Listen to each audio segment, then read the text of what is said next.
పెళ్లి కొడుక్కి కొంచెం వయసు ఎక్కువలా ఉందండి. అబ్బే, అబ్బాయికి వయసు ఏం ఎక్కువ కాదండి. ఎండలో తిరిగి తిరిగి ముఖం ముడతలు పడిపోయి మాడిపోయింది అంతే. అబ్బాయికి వయసు 24 ఏళ్లే.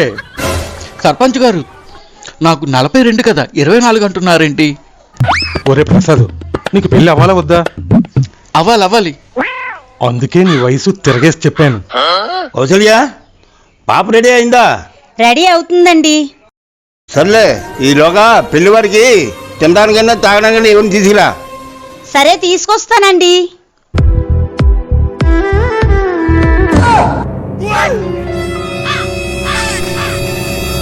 పెళ్లి కొడుకు ఏంటండి ఎలా పారిపోయాడు? మాకు కూడా తెలుసు సార్. సర్పంచ్ గారు, పెళ్లి కొడుకు ఎందుకు పారిపోయాడో అడుగుదాం పదండి. ఏమైంది ప్రసాద్, అలా పారిపోయి వచ్చేసావు?